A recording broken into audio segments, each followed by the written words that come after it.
Rytas, gerbiama Daiva. Labas rytas. Aš tik dabar automobilyje tuoj sustosiu kažkur, kokio aikštelėje ir gerai. Gerai. Tai automobilį vairuojat, ar ne?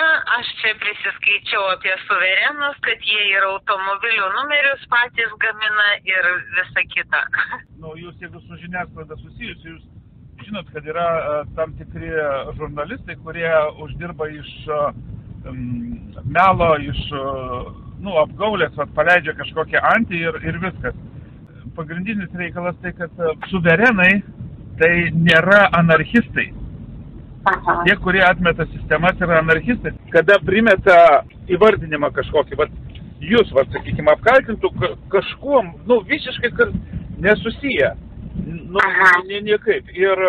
Ir žiniasklaida nusitveria ir tauškė paskiau visus tos reikalus. Tai ir paskiau tu pabandyk atsiplauti, žodžiu. Bet vis tiek, sako, žinot, yra tokia pat, kaip čia posakis toksai, kol tiesa užsimovinėja kelnes, blogis apibėga aplink žemę kokius 4 kartus. Bet kai jau tiesa apsimauna tas kelnes, tam blogiui, kaip sakant, paskutinioji ateina. Tai sakot, jūs nesat anarchistai, ar ne? Žiūrėkit, anarchistai, pirmas požymis anarchizmo, tai atmeta valdžią. Pirmiausia, tai yra Dievo valdžią atmeta. Ir man teko kalbėti su keletą, aš neklausiu jūsų, ar jūs ten tikinti ar kažką, bet tiesiog natūraliai iš pokalbių, iš žurnalistų išeidavo, sako, ne, aš netikinti, net ir tie Seimo nariai, kurie dabar davė tokias pataisas ten dėl religijų, kad teismo būdu uždrausti religijas, ten kur Valinskas jaunesnysis, jas ten dar ten jie 4 ar 5, tai aš pasiskambinau tam Valinskui, sakau, tai kodėl tu teiki čia tas pataisas, žodžiu, sako, čia žmogaus teisės viską, tu sakau, turi gal išventinimą kažkokį, ar, kažkokiai tradicijai, ar tu kažkas, ne, sako, aš netikintis. Tai reiškia, puola žmonės, kurie supranta, kas yra Dievas, kaip ryšį užmėgti. Tai va, tai pirmas anarchizmo požymis, jie atmeta Dievo valdžią. Ta prasme, kad, viskas Dievo sukurta, mes naudojamės Dievo žemė, visais daiktais. O paskiau eina tas anarchizmas iki to, kad atmeta pačią valdžią, keičia sistemą. Sistema yra tam ir sukurta, kad tarnautų žmonėms. Ta rašo ir konstitucija, ir rašo viešo administravimo įstatymas, pats pirmas punktas. Visos valdžios įstaigos tarnauja žmonėms. O šitie anarchistai atmeta viską, o prie ko mes iš vis, kaip sakant, kaip tik, jeigu pamatom, sakykime, kažkokias sistemoje klaidas, o mes jau jų pamatėm, mes norim ištaisyti, nekeičiant tą sistemą. Tiesiog, tai yra natūralu, tai yra, kaip čia, teisėtas, teisingas, teisinis kelias, tai taip ir turi būti civilizuotai. Ir Vedos to ir mokina. Tai dar, jeigu šiek tiek, tai tie anarchistai įprastai jie arba visiški bedieviai, arba dar remiasi katalikų bažnyčios kanonais. Tai katalikų bažnyčia ir dabar hinduizmas, čia iš vis net sąsajų nėra, net ne abraomiškos kilmės tradicijos. Žodžiu, tai paleido tokią antį ir tai tokia kaip ir diskriminacija religinių pagrindų čia grinai. Gerai, tai tada galbūt jūs galit tiesiog pristatyti, kas tai per judėjimas tie suverenai ir kada jis pradėjo formuotis Lietuvoje. Ką reiškia tas pats žodis suverenai, nes turbūt daug kam asocijuojasi kaip su kažkokia atsiskyrėlių grupe, kuriems nereikia nei mokslo, nei namų. Suformavo čia tą, yra, žinomi ten tie korespondentai. Pirmas dalykas tai yra aukščiausias suverenas, reiškia visa ko savininkas. Absoliučiai, jisai nuo nieko nepriklauso, pats savo pakankamas. Tai yra Dievas, mūsų atveju Krišna. O Krišna jisai įsiverčia, pavyzdžiui, lietuviškai, gal jūs žinote, gal tiesiog pasikartosiu, tai visa žavintis, žinojimo, meilės, teisingumo, pergalių, sveikatos, jėgos, turtų ir atsižadėjimo šaltinis. Ten yra 64 savybės Dievo. Tai galima, kaip sakant, čia tokia kaip mantra, kaip malda, jinai suzipinta, suspausta. Hare Krishna reiškia, kad tai va tom energijom, kada kreipiesi, skaitosi, suteik galimybę pasitarnauti tau, kada kreipiesi į Dievą, žodžiu.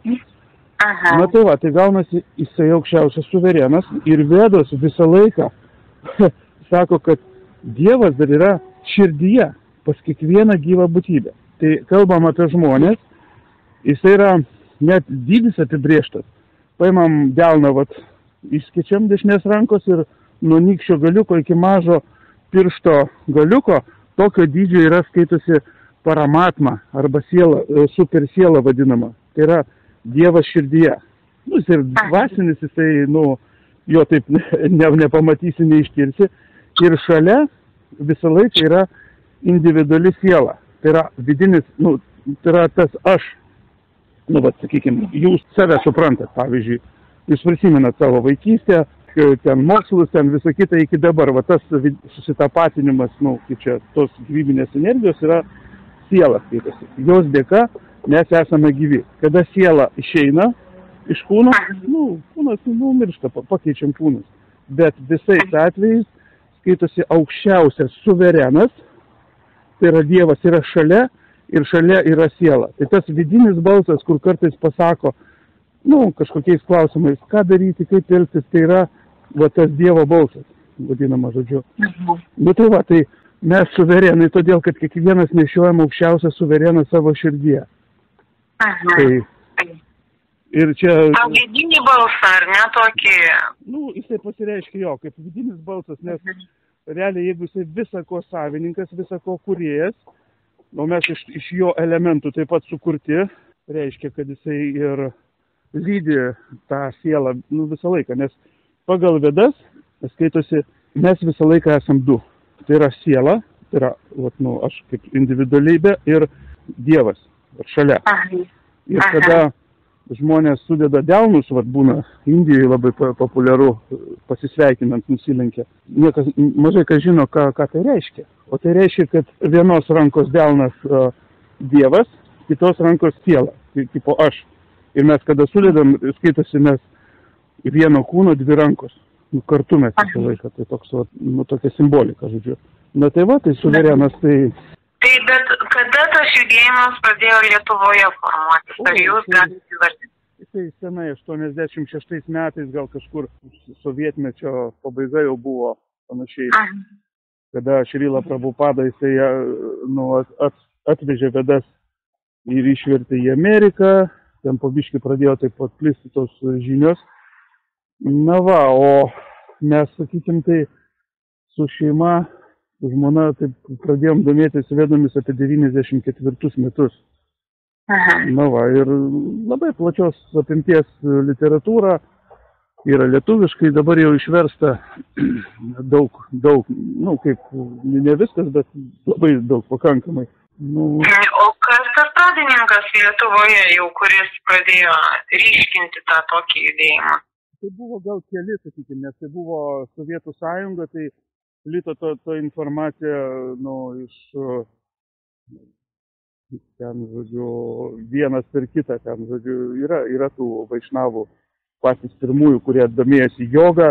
Ar galite vardinti pavardės nors kelias žmonių? Aš žinau tik tai gal dvasinius vardus jų labiau.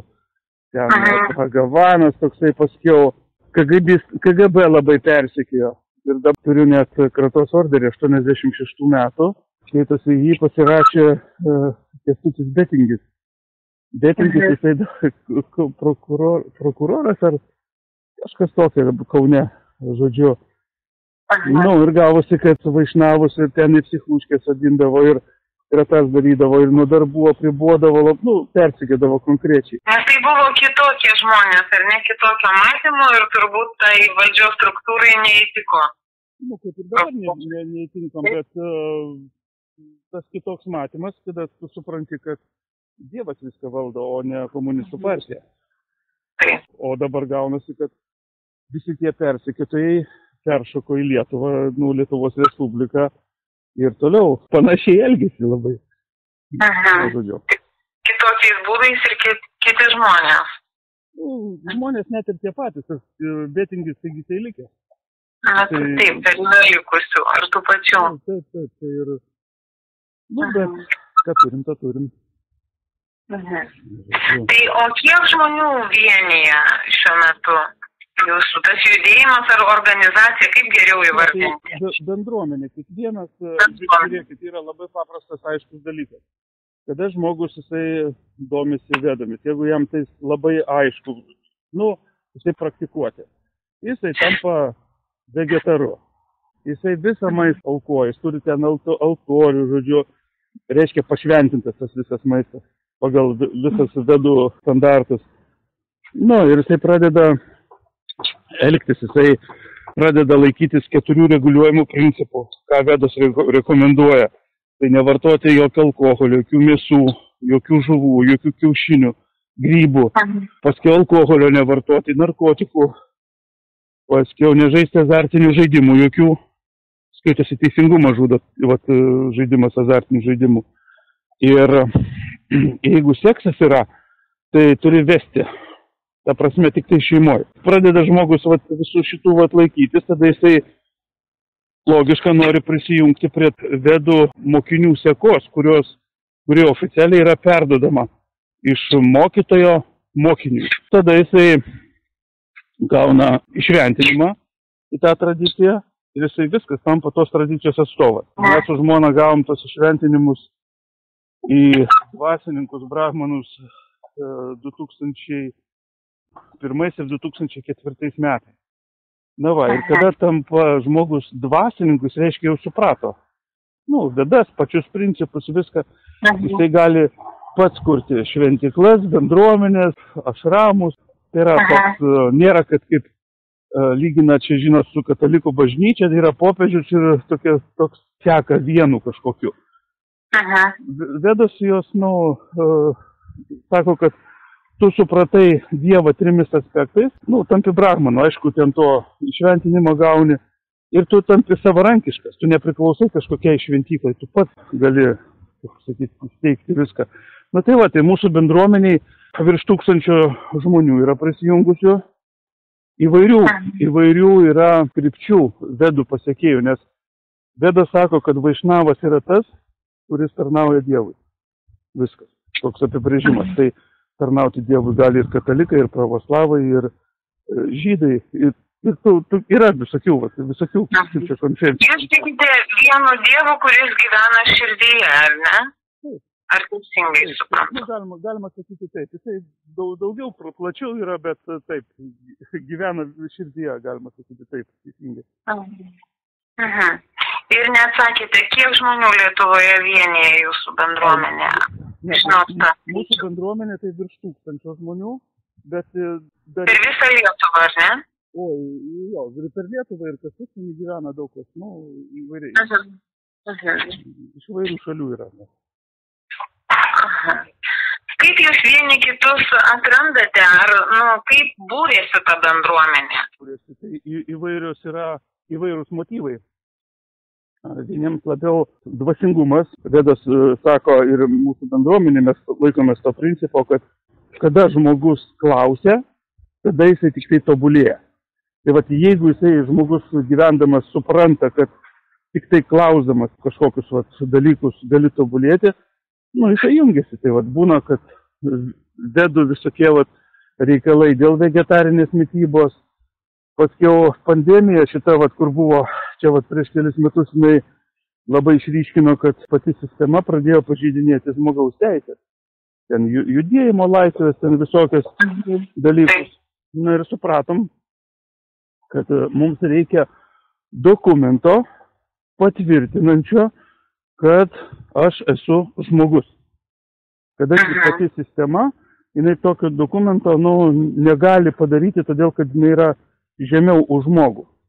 Žmonių sukurta sistema, kaip automobilis, aptarnauti žmonėms. Sistema su to automobiliu, kaip sakyti, galima būtų susišnekėti, yra įkurtas asmuo.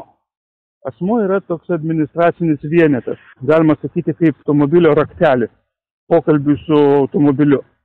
Jeigu nori su juo važiuoti, turi raktelį įkišti, atsirakinti dureles, vedimo, užkurti degimą, visos sistemos tada pradeda veikti.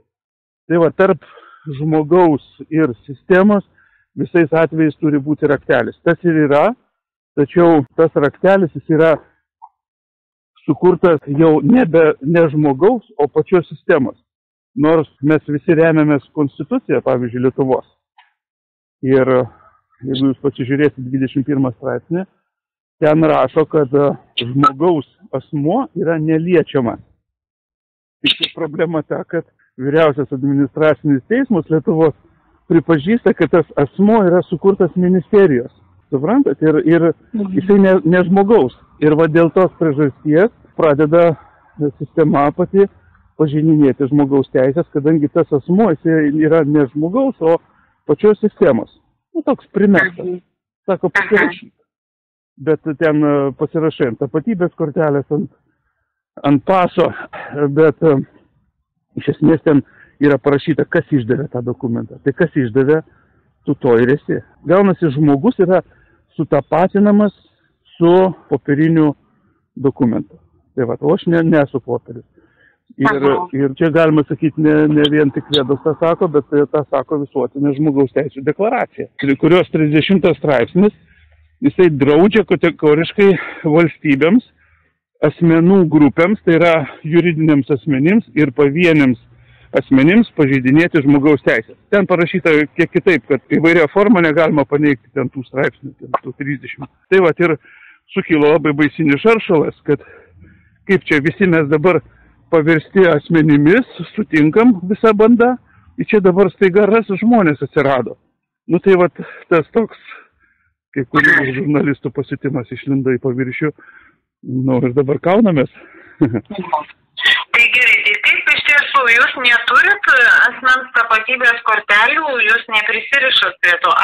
Mes tuo automobiliu naudojamės. Vat suverenų skiriamasis bruožas nuo anarchistų yra tas, kad mes kaip žmonės teisėtai, kadangi konstitucijų ir administracinio įstatyme yra užrašyta, kad visos valdžios įstaigos tarnauja žmonėms. Tai mes ir naudojamės tą sistemą, mes viską turim. Visas tapatybės kortelės, net ant savo to pažymėjimo, kur mes turim suvereno pažymėjimas yra, ten yra užrašytas asmens kodas. Suprantat, mes neatmetam, tik tai yra aukščiau viskas surašyta, kad aš esu žmogus, mano tokie religiniai įsitikinimai yra uždokumentuoti. Tai Vaišnavas, kad tai mes visko naudojamės, kas palanku, bet jeigu pradeda sistema daryti žalą, ten buvo su tom kaukėm arba priverstiniai skiepai, žodžiu, viskas, mes pilną teisę turime įsitraukti savo dokumentą, sakom, aš esu žmogus, o ne sistemos sukurtas asmuo ir aš nesu vergas. Nes realiai tai aš nesu asmuo, aš esu asmenybė, visų savybių, kaip pasakyti, rinkinys, kiekvienas skirtingas mes, žodžiu. Bet mus vienė tai, kad mes esam žmonės, vyrai, moteris, žodžiu. Tai, žodžiu, jūs visus dokumentus turit, pripažįstat valstybės išduotus, ar ne? Tik turit savo papildomą pačių sukurtą pažymėjimą, ar ne, suvereną? Taip, oficialiai ir dar tą pažymėjimą, maža to, patvirtinamas yra apostilė. Apostilė tai reiškia, kad du notarai tą patvirtina. Ir mes turim dar daugiau dokumentų, negu kad įprastai tie žmogeliai, kurie sutapatinti su asmenimis. Mes turim faktinių aplinkybių protokolus užsidokumentavę. Ta prasme mes naudojamės tą sistemos teikiamomis įvairiomis galimybėmis tą užsitvirtinti. Ir tarptautinių lygių, ir Lietuvos lygių, visur. Ir kada rašo, sako, jūs atmetat viską, kažkoks nesąmonės, žodžiu, gaunasi. Jeigu mes atmetam. O tie anarchistai, jie atmeta, Suprasiu. Dabar paprastam skaitytojui, kuris skaitys šitą tekstą, papasakokite apie paprastą savo gyvenimą, kasdienybę, buitį, pomėgius, galbūt turimas švenčiamas šventes, tradicijas. Tai viena iš, sakykime, religinių tradicijų, kuri skaitama tokia daugiausia turi švenčių, daugiausia dainuoja, daugiausia šoka. Pirmas dalykas, aišku, labai palanku, sakykime, žmogus pabunda iš ryto ir prisiminti savo dvasinį mokytoją, savo mokinių seką, tuos šventuosius, tuos jogus, tuos išminčius įvairius ir taip iki aukščiausio suvereno, iki Krišnos. O Krišna, taigi irgi jisai, Dievas, jisai nėra vienas, jisai turi dar sutuoktinę, tokią mylimąją Radharanę skaitosi, tai kada, pavyzdžiui, krikščionybėj sakoma, kad žmogus sukurtas pagal Dievo atvaizdą, va taip pat, yra tokia frazė kažkur tokia.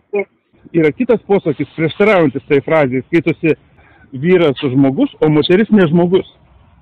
Iš kataliko, iš krikščionybės tas eina. O Vedos sako, kad Dievas yra visą laiką du, jisai ir jo mylimoji, ta Radharanė. Tai gaunasi, kad žmogus yra sukurtas pagal Dievo pavidalą vyrišką aspektą ir moterišką aspektą. Tai jūsų bendruomenė labiau netgi gerbia moterį nei įprastai, kaip yra sakoma. Taip, mūsų bendruomeniai ir kitose vaišnavų bendruomenėse didžiausias kiekis yra susituokusių, didžiausias kiekis vaikų. Tai yra pati filosofinai skatina šeimyninį gyvenimą, gyventi kartu garbinant Dievą. Ir tai bus teisinga pagal visatos dėsnius, pagal viską. Taip ir pradedi medituoti, paskui gamini maistą, tai visą laiką jį aukoji.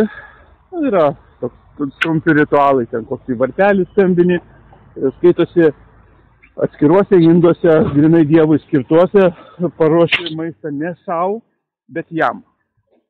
Yra milijonai receptų, tiesiog, ir kada paukoji, skaitosi su meile ir atsidavimu, valgai jau, skaitosi išventintą maistą, kuris neturi karmos pasekmių. O tas maistas visais atvejais be jokių ten, iš daržovių, iš vaisių, riešutų, pieno produktų, medaus, įvairovės. Ar visi suverenai yra vegetarai? Rekomenduojama. Čia, žinot, yra pas kiekvieną skirtingas supratimo lygis. Mes kažkadaise irgi taigi buvom iš tos sovietinės visuomenės, kur buvo garbinama šlapenkė dešra, pomidorai ir balta duona. Daugiau nelabai ką ir buvo. Bet atėjo laikas, kada radom šlapenkiai žiurkės koją ir jau mes tada skaitėm bėdas. Ten rašydavo, kad lavonus valgyti negerai. Žodžiu, aš galvoju, jo, negerai, bet labai skanu.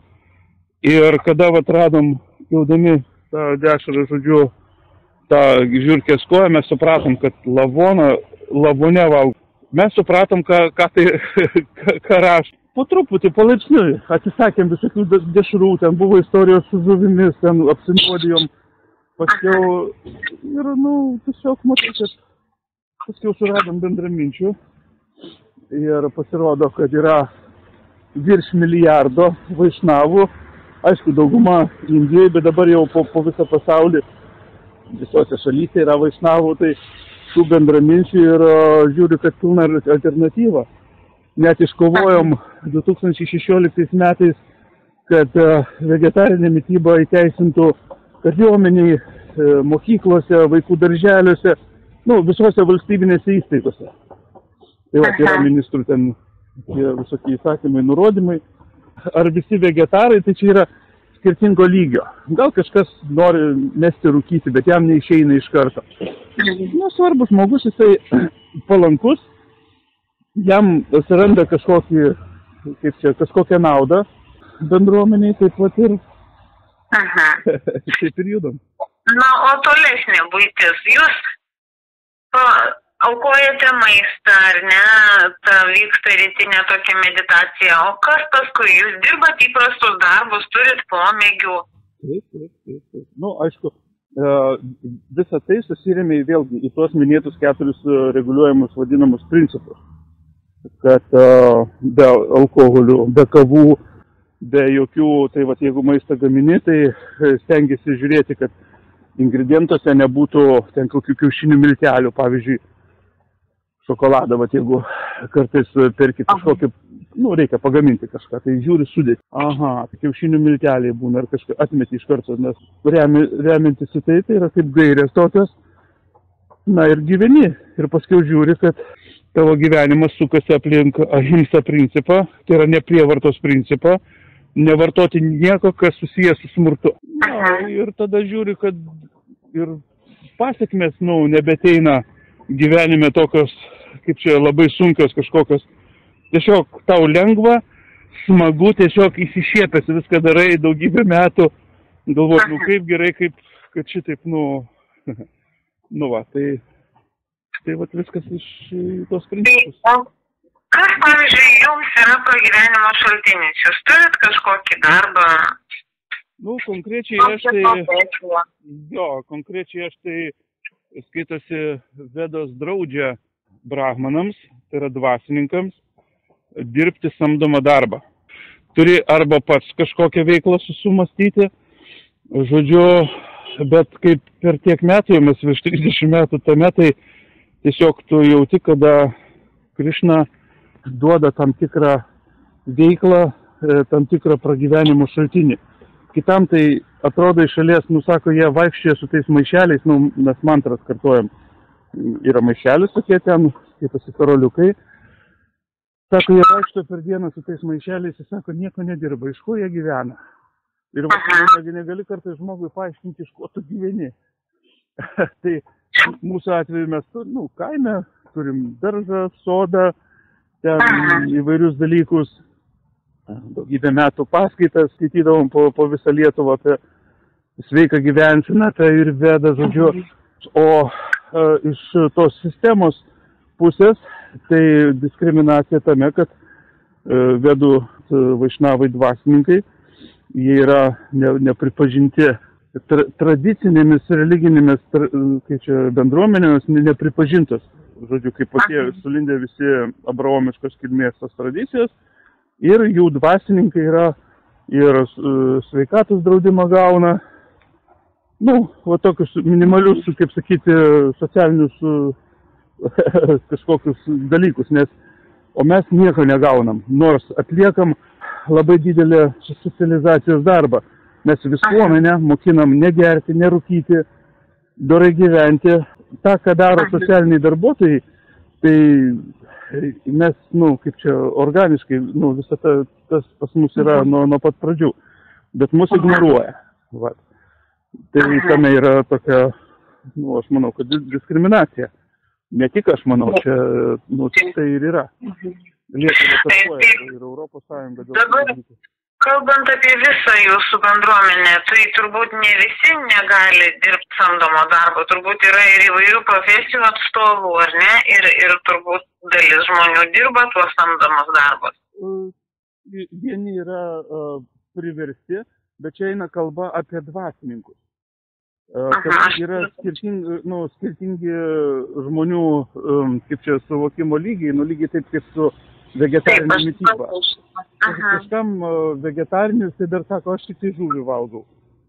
Jam atrodo vegetariškas, žodžiu, bet jeigu tu jau dvasininkas, tu jau tų dalykų nebevartoji. Taip ir čia, jeigu tu esi dvasininkas, tai stenkis gyventi iš to, ką tau Dievas duoda. Tik iš to. Bet vėlgi, tai nėra absoliutu. Yra tiesiog dvasininkai, kur turi vaikų.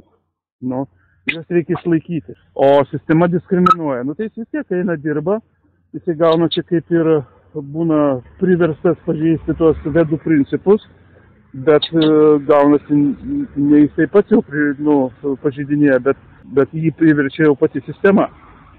Tai yra teisiniai būdai, kaip su tuo kovoti. Vegetarinę mitybą padarėm kariuomeniai.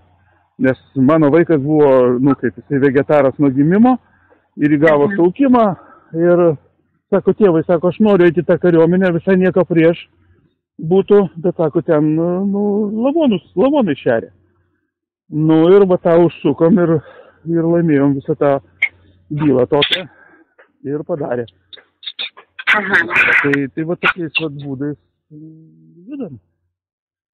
Supratau. Apie šventes papasakokit, tradicijas, susibūrimus savo. Oi, tai, sakykime, nauji metai tai būna, skaičiuojasi nuo paskutinio Dievo gimimo arba inkarnacijos. Tai vadinama Gaura Purnima, tai kaip čia buvo aukso avatarą.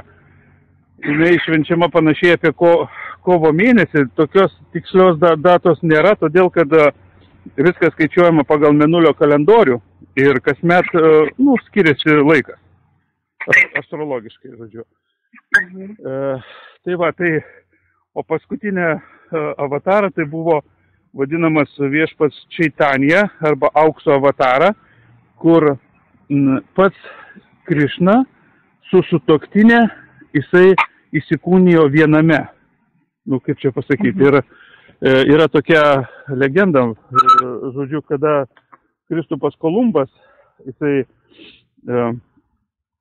norėjo plaukė į Indiją, susitikti su tuo aukso avatarą, čia buvo prieš, tais laikais, panašiai prieš 500 metų.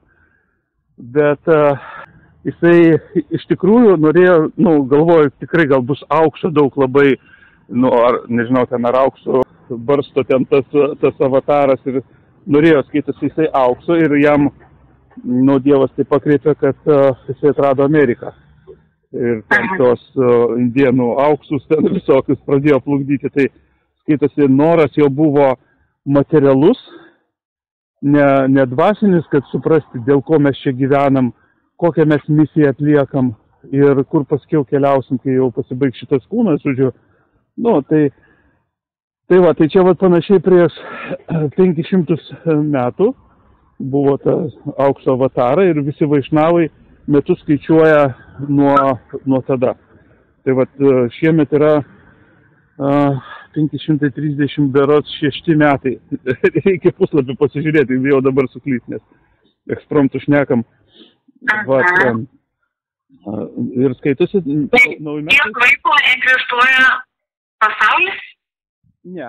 Nuo paskutinės avataro skaitosi ne nuo sukūrimo, bet prieš 500 metų buvo labai svarbus įvykis, kada Krišna kartu su savo sutuoktiniu įsikūnijo. Taip. Ne nuo ko, taip, čia, žodžiu. Tai jūs ir minite šitą šventę, ne? Jo, paskiau dvasinio mokytojo būna gimtadienis. Jisai būna iš karto po Krišnos gimtadienio. Krišnos gimtadienis buvo rugsėjo mėnesį. Tokia irgi labai didelė šventė. Paskiau yra 10 skaitosi Dievo įsikūnimų. Daša avatara vadinasi. Tai švenčiam Nrisimhos atėjimo šventę, kur žodžiu, Dievas jisai, tas pats Krišna, tik tai jisai įsikūnijo, žodžiu, pusiau liūtą, pusiau žmogų ir ten apgynė vaišnavą nuo demono. Labai daug tokių dalykų, kur tiesiog dabar bus Damodaros mėnuo. Damodaros, tai kai Krišna buvo mažas, žodžiu, ir 3 gal 4. Ir mama jį norėjo pririšti prie medinės piestos, kad jisai netrukdytų jai virti pieną. Ar ten, žodžiu. Ir ten gavosi taip, kad jinai surado įvairias virves, šniūrus visokiausius ir vaiką pririšti prie piestos, kad jisai nelakstytų, neišverstų podynės ar kažkas tokio. Ir taip gavosi, kad jinai surinko visas virves ir jai vis pritrūkdavo gabaliuko. Tiesiog, buvo, neįmanomas dalykas. Skaitosi Dievo niekas negali surišti. Tai tokios šventės. Paskiau Govarhano kalno pakelimas. Tas kalnas, jisai Indijai skaitosi labai šventas, visi vaišnavai važiuoja, jisai yra 20 km ilgio. Tai Krišna buvo 5 metų ir jisai pakėlė tą kalną su mažu skaitosi piršteliu ir laikė visą savaitę. Ten visa istorija yra, dėl ko tas vyko, kaip, žodžiu. Tai susiję ir su mūsų visatos kūrėjų Brahma. Tai Brahma jisai toks kaip čia, nu, ne dievas, bet jisai kaip administratorius mūsų visatos. Irgi gerbiamas. Švenčiate daug tų savo religinių švenčių, ar ne tokių? Taip. O savo asmeninės, tarkim, gimtadienius? Asmeninės, tai tie pasakyti, gimtadienius, nu, jis nėra toks labai svarbus, jeigu šventi, tai vis tiek yra proga pagarbinti dar kartą Dievą, nu, aukščiausią suvereną. Tortą padarai, ten paaukoji, ten visą kitą, nu, gaunasi toks, vat, nes tie gimtadieniai šventimai tai yra tokie labai egoistiniai. Jie, manau, kad atsiradę čia Europai ne per seniausiai. Kaip ir su visokie ten Helovinai. Ai tiesa, žinot, ką reiškia Helovinas? Ką reiškia?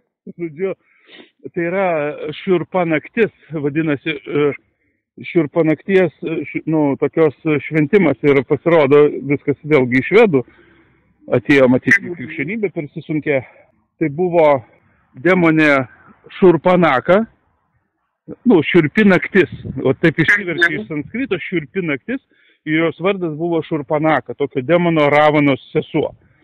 Na, ir tokia buvo gašli, ten irgi tokia vat istorija. Tai dabar tie, kas švenčia tą Heloviną, tai šiurpanaktis skaitosi garbina tą, nu, demonę praktiškai.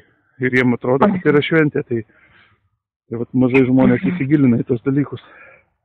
Tai jums šita šventė Helovinas nėra artima? Ne, nu, čia yra demonų garbinimas, o Krišna kaip tik jisai galabydavo, žudydavo demonus ten ir visos Vedos aprašo požymius, kas yra demonas, demoniški įpročiai, tai mes stengiamės to išvengti. Tai, o kaip vyksta jūsų tas šventimas, tai vaišės būna, linksmybės kokios, tai šokas? Vaišės tai jau čia kulminacija, o šiaip tai jo, yra altorius, visą laiką visais atvejais garbinami dvasiniai mokytojai, skaitosi mokinių seka, nes žinios perdodamos iš mokytojų mokiniams daugybę tūkstančių metų. Tai yra apeigos, yra būgnai, yra tokie karatalai vadinami, simbolai, yra vėduoklės, yra, nu, labai daug atributų, varpeliai, vanduo siūlomas, aukojamas, gėlės, nu, gėlių žiedai, smilkalai. Yra puošnios labai įdomios, iš tikrųjų, nu, tas visas šventimas ir tada ruošia specialų maistą, kokius saldumynus, skanumynus, troškinius, ten paaukoja ir paskiau, nu, po viso to Vedos paskaitomas, sakykime, Bhagavad Gita, kurį įsiverčia kaip viešpatės giesmė. Ten ir rašo, pati pradžia sako, kad šitos žinios Vedos perduotos šventiesiams karaliams, o karaliai yra suverenai. Tai gaunasi, kad mūsų bendruomenė pagal Vedas mes įgalioti žmonės išventinti į suverenus. Supratau. Kaip manot, kodėl Lietuvoje tie suverenai sulaukia tiek visokių kaltinimų, dėl nusistatymo prieš valstybę ir patiria visokių teisės saugos? Ne, tai vėlgi buvo paskleistas melas tų buvusių, sakykime, sovietinių KGBistų arba tų pačių bedievių, tokių, kur arba fanatikų krikščionių. Vat yra Navickas, toksai Seimo narys tenais. Jisai aršus nusistatęs ne tik prieš vaišnavus, bet ir prieš šitos romoviečius. Nu, tiesiog yra, aš manau, kad yra, nu, bažnyčia katalikų, jinai yra labai tokia inkvizicinė, nusistačius ir turi savo adeptų ir jie yra, nu, priešiški. O dabar jie yra kaip tik tie priešiški sulindę į tą, nu, valdžioje, sakykime. Nu ir jie, nu, toks gyvenimas, nu, nori kažką, kaip pasakyti, sumenkinti, pažeminti, nors tai prieštarauja tarptautiniai visai teisiai. O mes kaip tik stengiamės reanimuoti, pagerinti pačią sistemą. Ir teisėtais būdais tą ir darom, ir su tą mitybą, kur teisinom. Viskas tvarkoj, visi pripažino, nors anksčiau iki to buvo labai dideli polimai, kad vegetarai, yra tėvai vegetarai, leidžia vaikus į darželį ir juos ten iš vis demonizuodavo, kad skaitosi vitaminų trūks, kankina vaikus, vegetarinio mitybą ar dar kažko. Po mūsų to įteisinimo užsičiaupo visi tie. Tai čia, sakau, paskleidė tokį anarchistus, bando primesti Vaišnavą. O valdžia yra iš tikrųjų tokia, nerangi, iš tikrųjų ir patikė, kokiu žurnalistu, parašė žurnalistas. Tai, o tas žurnalistas, jisai iš vis dar neaišku, ar jisai iš vis gal vartoja kokius tenai medžiagas. Tai, čia taip jau yra. Tai, tai tokie dalykai. Tai kaip manot, ar kažkada tai pertraukiau, pabaikit mintį? Jeigu trumpai, visa mūsų sistema, ta Lietuvos Respublika, jinai remiasi į visuotinę žmogaus teisų deklaraciją. Net konstitucija parašyta pagal visuotinę žmogaus teisų deklaraciją. Ir atkreipkite dėmesį, kad ten rašo žmogus ir į asmenį tik tai vėliau pereina. Tai yra labai elementarūs dalykai. Ir pati sistema, švietimo sistema, jinai neaiškina tiems abiturientams, mokiniams, kad yra popierinis administracinis asmuo ir yra žmogus. Iš to ir kyla tos problemos, žodžiu. Ir kada mes čia dabar pradėjo rasti žmonės, jiems popieriukams, tiems sutapatintiems žmonėms su popieriais, toks atrodo kaip šokas. Tai čia daugelypis toksai ir bažnyčia atrodo, kad jiems atrodo, kad mes norim atriekti torto gabalą kažkokių įsivaizduojamų dalykų. Nors bažnyčia baisiniai turtinga, ten Vilniaus visas senamiestis, nekilnojamas turtas katalikų bažnyčiai priklauso, daugybė dalykų. O mes atliekam socializacinį visuomenės darbą ir mus dar engia. Ir jums nereikia nei aukso, nei bažnyčių su aukštais bokštais, ar ne? Ne, su bokštais, jeigu dėl Krišnos galima pastatyti, jeigu bus žmonių, kurie tobulės dvasiškai ir norės, kad Vedos sklistų, tai tos bažnyčios jos automatiškai šventyklos pasistatys. Žmonės susimes ir pastatys, žodžiu. Bet šventyklą geriausia yra daryti savo širdyje. Kuo labiau suprasti, pajusti Dievą, kuris, kur širdyje. Tai nebūtinas ten tos šventyklos. Nors jos galimos. Pradžiai galima nuvažiuoti, visam pasaulyje yra šventyklų pristatyta. Višnų, Krišnos, galima į Indiją, Vokietiją važiuoti, Lenkiją, Rygoj, Lietuvoje irgi yra šventiklėlės.